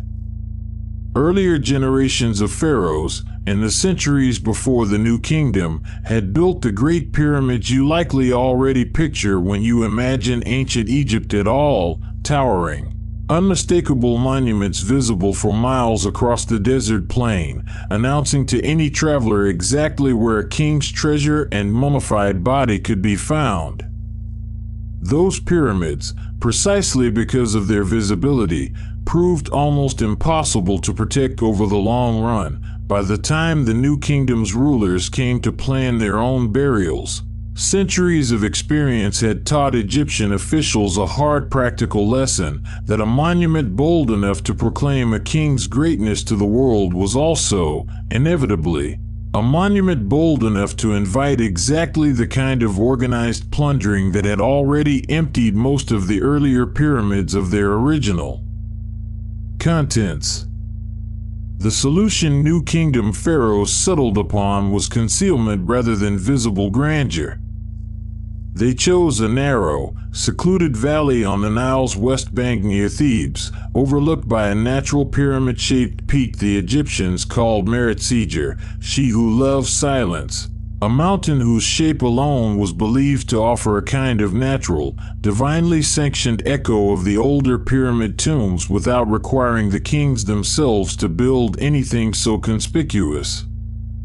Tomb entrances here were cut directly into the valley's limestone cliffs and floor, deliberately unmarked wherever possible, guarded by a dedicated community of workers and their families housed in a walled village nearby, whose entire livelihood depended on the secrecy and security of the tombs they carved, decorated, and eventually sealed. It was, in theory, a considerably more defensible strategy than the pyramids had been. In practice, as the record of tomb robbery across the following centuries would demonstrate, no amount of concealment or dedicated guarding fully solved the problem, since the very workers entrusted with the tomb's secrecy were often, eventually, the ones best positioned to exploit it. The Valley of the Kings, across the centuries following the height of Egyptian royal power, became the site of one of the ancient world's most persistent and well-organized criminal enterprises. The systematic looting of royal tombs by individuals and organized groups possessing exactly the specialized knowledge of tomb construction, of where the most valuable objects were typically placed, of how to bypass or defeat the various sealing and security measures necropolis officials employed. Required to strip these carefully hidden burials of their gold, their precious materials, and often their very mummies, which were sometimes stripped of amulets and jewelry wrapped directly into the linen bandages. Surviving legal records from later periods of Egyptian history, including trial transcripts describing the prosecution of tomb robbers caught and questioned by royal authorities, offer a genuinely vivid window into how thoroughly organized and, in some documented cases, how openly tolerated or even complicit local officials had become in this practice by the waning years of the New Kingdom. These records describe robbers confessing under interrogation to systematically breaking into royal tombs, describing in specific and damning detail which objects they stripped from which burials, implicating in some cases the very necropolis guards and administrators whose job had been to prevent exactly this kind of theft. By the time these trials were conducted, it appears that a significant proportion of the Valley of the King's original royal burials had already been substantially plundered, their gold melted down, their precious materials dispersed into a black market whose full extent modern historians can only partially reconstruct from the surviving legal fragments. Nearly every other pharaoh buried in the valley suffered some version of this fate. Even tombs belonging to kings whose reigns had been considerably longer and more historically significant than Tutankhamun's own brief decade on the throne were stripped, in most cases, of the overwhelming majority of their original burial goods, their mummies in some instances damaged or destroyed outright in the search for hidden jewelry. Their outer sarcophagi sometimes left cracked open and empty for archaeologists of considerably later centuries to find exactly as the ancient robbers had left them. Some royal mummies survived this plunder only because later, more pious generations of priests, alarmed at the scale of the desecration, gathered the surviving royal remains from multiple looted tombs and reburied them together in hidden, consolidated caches. A defensive measure born directly out of how comprehensively the original individual tombs had already failed to protect their occupants. Tutankhamun's own tomb, as the previous chapter described, appears to have suffered only this same early, limited disturbance before the combination of flood debris and later construction activity concealed it so thoroughly that even the professional tomb robbers who continued operating in the valley for centuries afterward never rediscovered its precise location. Whatever partial disturbance the tomb had already suffered in its earliest years was resealed and then, effectively, forgotten, not through any special security measure or vigilant official protection, but through the far more mundane combination of insignificance, flooding, and simple bad luck for the robbers and remarkably good luck for the tomb itself. This obscurity was not purely accidental. Later Egyptian king lists, carved onto temple walls generations after Tutankhamun's death to record the officially sanctioned sequence of legitimate rulers, pass over his name entirely, along with the names of Akhenaten and the other rulers most closely associated with the Amarna religious upheaval, jumping directly from an earlier, more traditionally orthodox king to Horemheb himself, as though the entire Amarna interlude, Tutankhamun's own brief reign included, had simply never occurred. Horemheb, once he claimed the throne in Ice Place, appears to have actively encouraged this erasure, dismantling structures built under Tutankhamun's name and, in some cases, having his own name substituted for Tutankhamun's on monuments the Boy King had commissioned, a final, official act of forgetting layered on top of the physical concealment already at work in the valley itself. A king's name, in Egyptian belief, was essential to his continued existence in the afterlife. To omit it deliberately from the official record was itself a kind of theological punishment, a second, more calculated erasure sitting alongside the accidental one that flood and construction debris had already achieved. Between the two, Tutankhamun had been erased from both the landscape and the official memory of his own civilization long before later scholars and antiquarians began seriously investigating the Valley of the Kings as a site of historical rather than purely criminal interest. By the time they did, the general assumption among researchers familiar with the valley's history was that virtually every significant royal tomb had already been located, and virtually every one of them had already been thoroughly emptied by ancient robbers many centuries earlier. Tutankhamun himself, precisely because his reign had been so brief and his political importance so comparatively minor, barely registered as a name anyone thought to search for at all among the kings whose far more historically significant reigns dominated the ancient king list scholars were working from. It would take one particular excavator's stubborn, decades-long conviction that something significant still remained to be found in this thoroughly picked-over valley to finally bring this forgotten, hastily buried boy king back into the light.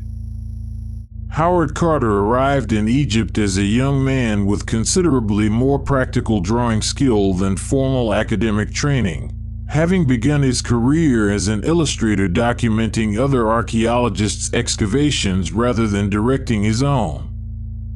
He worked for several years under the direction of Flinders Petrie, a meticulous and demanding excavator whose exacting standards of careful, methodical documentation would leave a permanent mark on Carter's own later approach to fieldwork, and he gradually built a reputation across the Egyptian archaeological community as a capable, detail-oriented excavator in his own right, eventually rising to hold official inspector positions overseeing antiquities work across substantial portions of Egypt. Carter's career before this partnership had not followed a smooth or entirely comfortable path. He served for a time as Chief Inspector of Antiquities for Upper Egypt, a position of genuine authority overseeing excavation and conservation work across a large stretch of the country, before resigning amid a dispute that arose from an altercation between Egyptian site guards under his supervision and a group of visiting foreign tourists at Saqqara. Accounts of the incident differ in their details, but the dispute escalated to the point that Carter's superiors expected him to issue an apology to the tourists involved, which he refused to do, believing his own guards had acted appropriately in defending the site against unruly behavior. The resulting resignation left him, for several years afterward, without steady institutional employment, supporting himself instead through painting watercolors for tourists and dealing in minor antiquities. A considerably more precarious existence than the inspector's post he had given up, and one that makes his later, decade-and-a-half-long persistence in the Valley of the Kings all the more striking a display of genuine personal conviction rather than simple institutional momentum.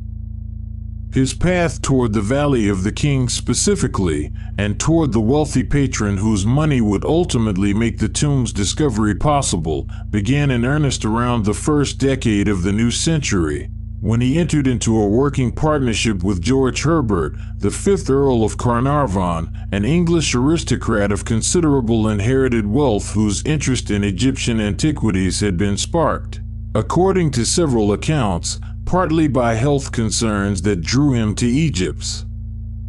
warm, dry climate for the benefit of his lungs following a serious motoring accident years earlier. Carnarvon possessed exactly what Carter's own more modest personal finances could never have provided on their own: the sustained, patient financial backing required to fund years of excavation work in a valley most other archaeologists of the period had already concluded was thoroughly exhausted of any further significant discoveries. Carter's confidence that Tutankhamun's tomb remained genuinely undiscovered rested on more than stubborn hope. An earlier excavator working in the valley had uncovered a small cache of objects bearing Tutankhamun's name, along with fragments of gold foil and broken pottery sealed inside a modest pit, material some scholars interpreted as debris from an embalming cache connected to the young king's burial rather than the burial itself. Tantalizing evidence that a genuine royal tomb belonging to this obscure king might still lie somewhere nearby, undiscovered, rather than having already been found and stripped bare like so many of its neighbors.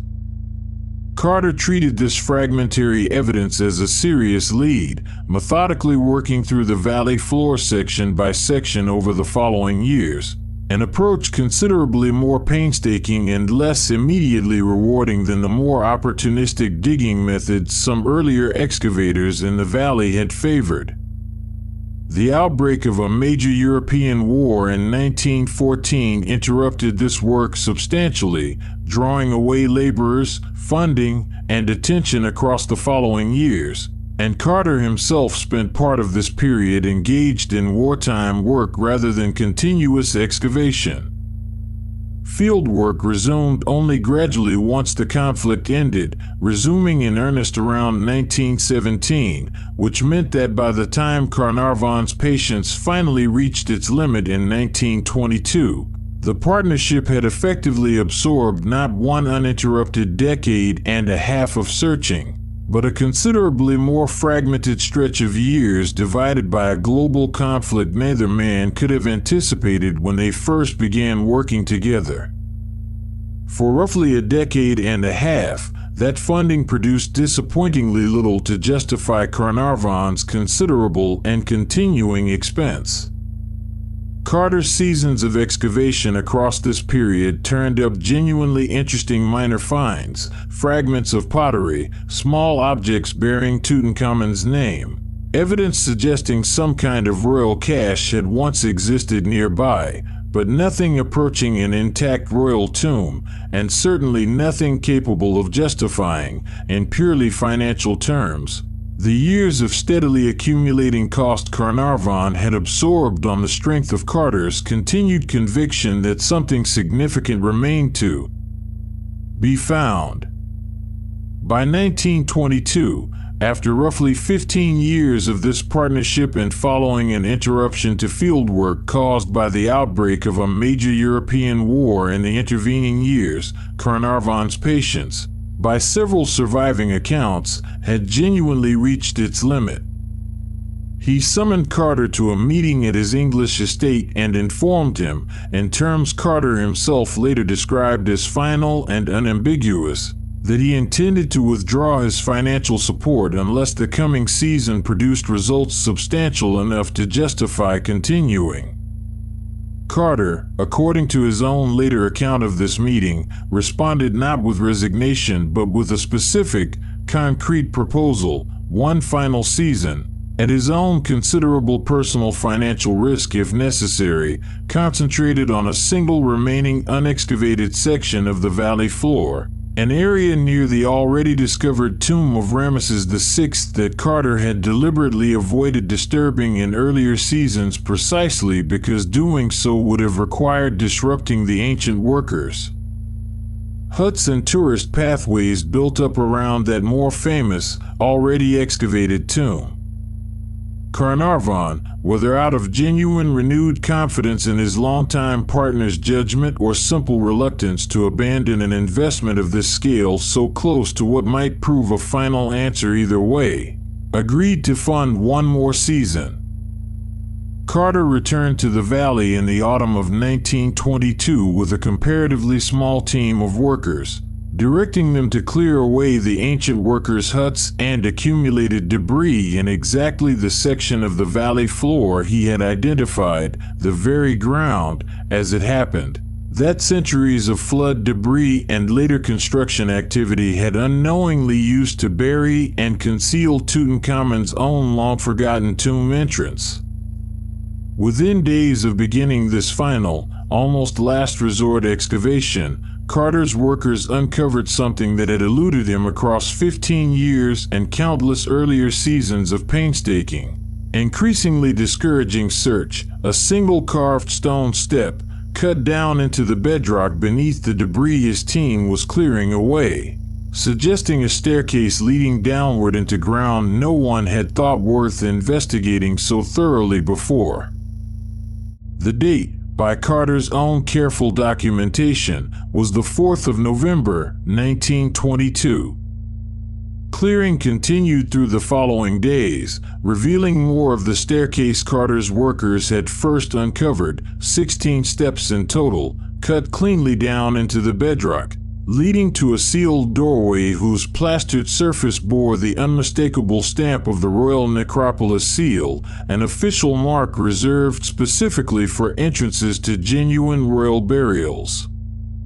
Carter, by his own account, felt something close to disbelieving elation at this discovery, tempered immediately by a far more anxious question: had this tomb, too, already been emptied by the same ancient robbers who had stripped nearly every other royal burial in the valley bare centuries earlier?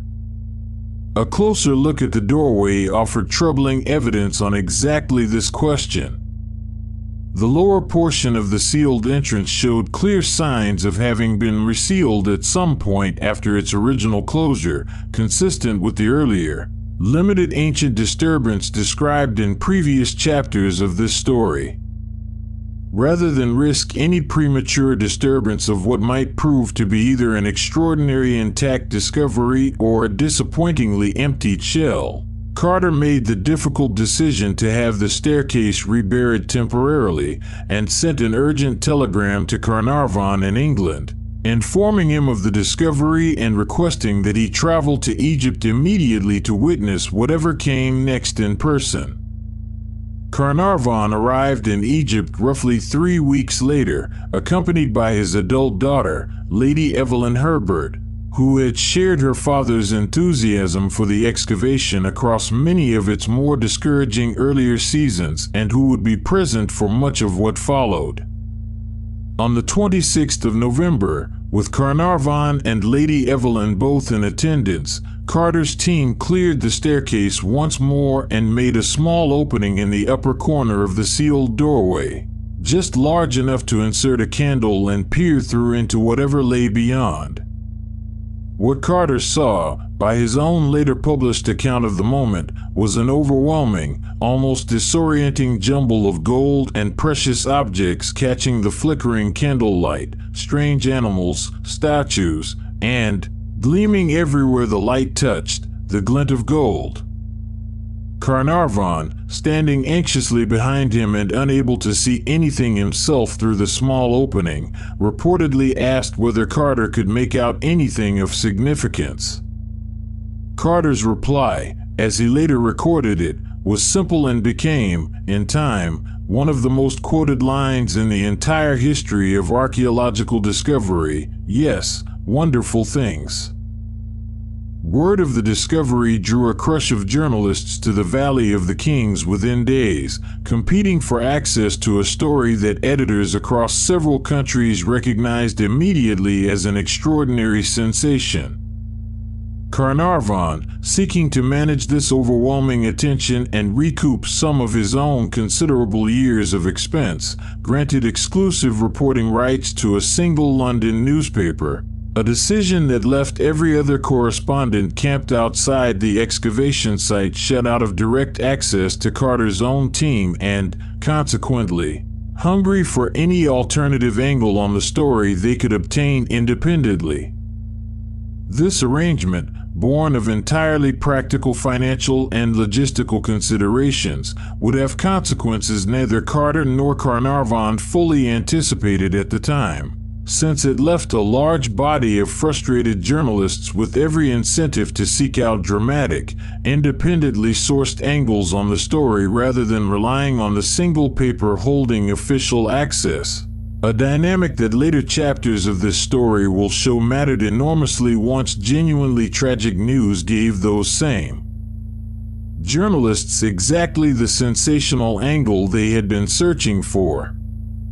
What Carter had glimpsed through that small opening was, as subsequent weeks of careful clearing would confirm, an antechamber packed almost to overflowing with an extraordinary density of grave goods. Gilded couches carved in the shapes of fantastical animals, dismantled chariots, ornate chests, statues, furniture, and objects of every conceivable royal and ceremonial function, crowded together with the same evident haste and improvised urgency described in earlier chapters of this story.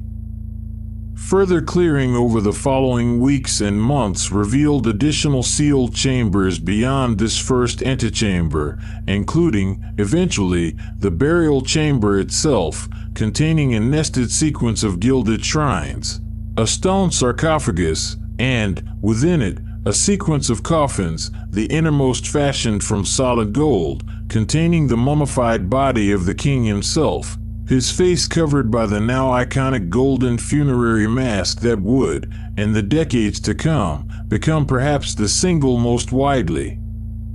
recognized image to survive from the whole of ancient Egyptian civilization.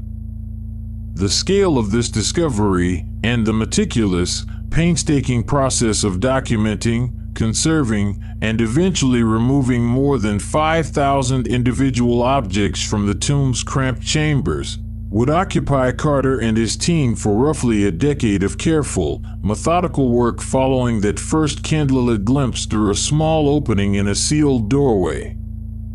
News of the discovery spread rapidly across the world's press almost immediately, transforming Carter, within weeks, from a comparatively obscure career excavator into one of the most famous names in the world, and transforming Tutankhamun himself, a king who had reigned for less than a decade, who had died before he turned 20, and whose own name had been quietly allowed to fade from official Egyptian memory within a generation of his death, into the single most famous pharaoh most of the watching world had ever heard of. But this sudden, overwhelming fame arrived with a shadow attached to it almost immediately, one that had nothing to do with the tomb's genuine archaeological or historical significance, and everything to do with a tragedy that struck Carnarvon himself only a few short months after that first candlelit glimpse of wonderful things, a tragedy the world's press, hungry for a story even more sensational than the discovery itself, would seize upon and transform into one of the most persistent and misunderstood legends of the entire 20th century. In the early months of 1923, while Carter and his team continued their painstaking documentation of the tomb's extraordinary contents, Lord Carnarvon suffered what began as a seemingly minor injury, a mosquito bite on his cheek, subsequently aggravated, according to several accounts, when he nicked the same spot shaving. The small wound became infected. Carnarvon's health, already fragile from the effects of the serious motoring accident that had drawn him to Egypt's climate years earlier, deteriorated rapidly in the weeks that followed, complicated eventually by pneumonia. He died in Cairo in April of 1923, roughly 5 months after first peering through that small opening in the tomb's sealed doorway alongside Carter. The timing of his death, arriving so soon after the tomb's celebrated discovery, proved simply irresistible to a press already primed by weeks of breathless coverage of the excavation's every development. Newspapers across multiple countries, competing fiercely for readers in an era when sensational headlines sold considerably more copies than measured, cautious reporting, seized on the idea that Carnarvon's death represented supernatural retribution for disturbing an ancient royal tomb. The popular novelist Marie Corelli, known for her own considerable talent for dramatic and often occult-tinged storytelling, published a widely circulated letter around this time suggesting that ancient Egyptian texts warned of dire punishment awaiting anyone who violated a pharaoh's tomb. A claim that gained enormous traction in the public imagination despite the fact that no such curse inscription has ever actually been found within Tutankhamun's tomb itself, contrary to the popular myth. That would grow up around this single letter and the flurry of similarly speculative press coverage that followed it. The legend, once established in the public mind, proved remarkably durable, feeding on every subsequent death or misfortune that could plausibly be connected, however loosely, to anyone who had been present at the tomb's opening or involved in its subsequent excavation. Journalists across the following years diligently tracked down and reported on the deaths of various individuals connected, sometimes only quite tangentially, to the expedition, presenting each new death as further confirmation of the supposed curse, regardless of how many years had passed since the tomb's opening, regardless of the age or prior health of the person in question, and regardless of the entirely mundane and unremarkable medical causes involved in the overwhelming majority of these deaths. The curse story did not spread through newspapers alone.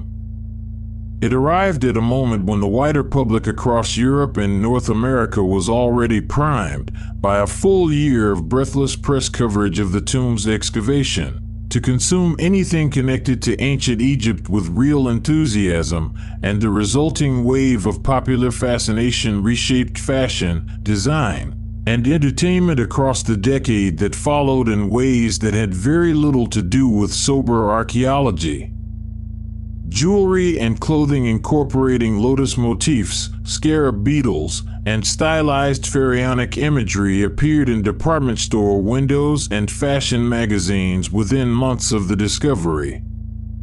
Cinemas and theaters across several countries staged Egyptian-themed productions and screened films drawing on exactly this same imagery, while architects incorporated Egyptian revival motifs into the facades of new buildings, from cinema houses to apartment blocks, eager to capture some association with the exotic, treasure-laden mystique the tomb's discovery had suddenly made fashionable. Carter's own carefully documented finds toured internationally in later years as museum exhibitions, drawing enormous public crowds eager to see, at close range, the same golden objects that had first been glimpsed by candlelight in a sealed antechamber.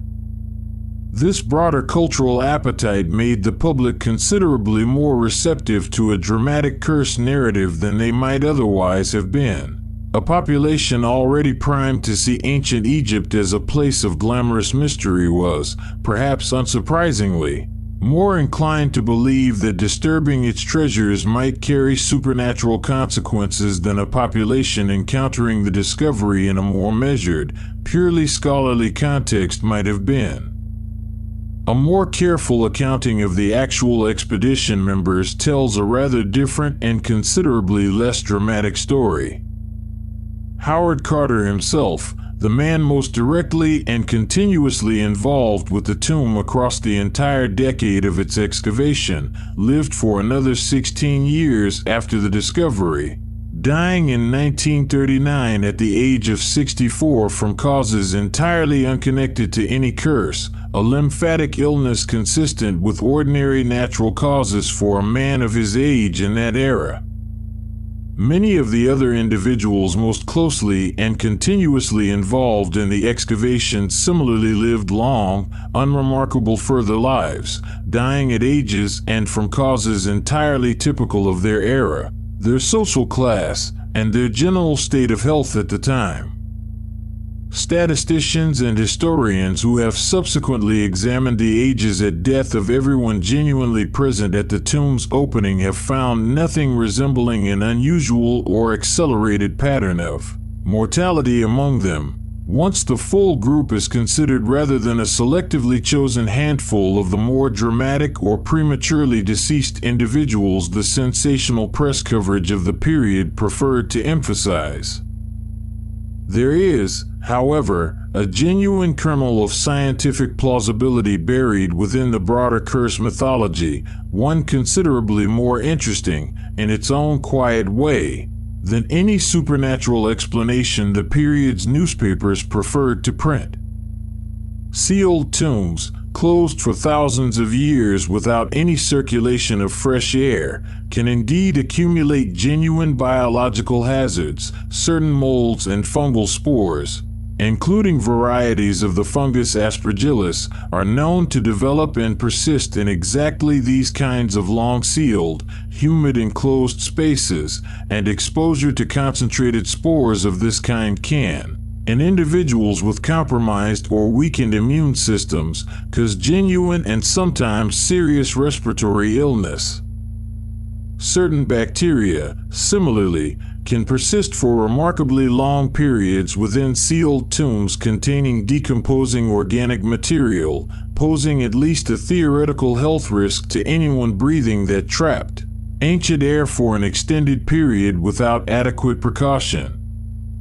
Whether any of the actual illnesses or deaths attributed to the supposed curse can be directly and confidently traced to exposure of exactly this kind remains, even among researchers who take the biological hazard seriously, a matter of considerable scientific caution rather than settled certainty. Carnarvon's own death, in particular, is far more straightforwardly explained by the infected shaving cut and subsequent pneumonia that his own contemporary physicians directly documented and attributed his death to, without any need to invoke mold spores or ancient bacteria at all. but the broader biological principle that a tomb sealed for millennia can genuinely harbor microscopic hazards entirely unrelated to any curse or supernatural agency offers a far more grounded, far more interesting explanation for why sealed ancient spaces of this kind might occasionally pose genuine health risks to those who first enter them, without requiring you to believe in anything beyond the ordinary. Patient persistence of fungal spores and bacteria in a closed, undisturbed environment across an extraordinarily long span of time. Carter himself, throughout the remaining years he spent cataloging the tomb's contents, showed little patience for the curse mythology growing up around his own life's greatest achievement. Dismissing it in his own writing as precisely the kind of sensational invention that had nothing to do with the careful, methodical archaeology he had spent his entire career trying to practice. He continued his painstaking documentation work largely undisturbed by the swirl of rumors surrounding him, a stubbornness of temperament that had, after all, carried him through 15 discouraging years of fruitless searching before this same valley finally yielded its long-hidden king. What actually killed Lord Carnarvon, in the end, was almost certainly nothing more mysterious than an infected shaving cut and the pneumonia that followed it, in an era when antibiotics did not yet exist to treat exactly this kind of infection before it could turn genuinely dangerous. What killed the curse mythology's credibility among anyone willing to look at the actual mortality record of the expedition's full membership rather than a handful of cherry-picked cases was simple and unglamorous statistics. And what remains, once you set the sensational headlines and the selectively reported deaths aside, is a rather more remarkable and more purely historical story than any curse could have offered you. A minor, physically frail boy king, forgotten by his own civilization within a generation of his death, preserved by nothing more supernatural than an accident of flooding and a construction crew's simple ignorance, brought back into the light by one stubborn excavator's refusal to give up on a valley everyone else had already declared exhausted, and transformed, by that discovery alone, into the most famous face ancient Egypt ever gave the world. The mask that covers his face in death shows none of the fragility his own skeleton would later reveal, none of the fever and chronic pain that marked his short life, none of the haste and improvisation that marked his hurried burial. It shows instead the calm, composed, idealized features Egyptian royal art always insisted upon regardless of a king's actual lived experience, a serenity that belonged, in the end, far more to the office he occupied than to the frightened, physically struggling boy who once wore it. Let that stillness be where this story settles, a golden face, composed and untroubled, resting finally in the same silence it kept for 3,000 years, long after every desperate letter, every hurried repair to a damp and unfinished wall, every fevered season of searching, and every sensational headline had, each in its own time, finally fallen quiet around it.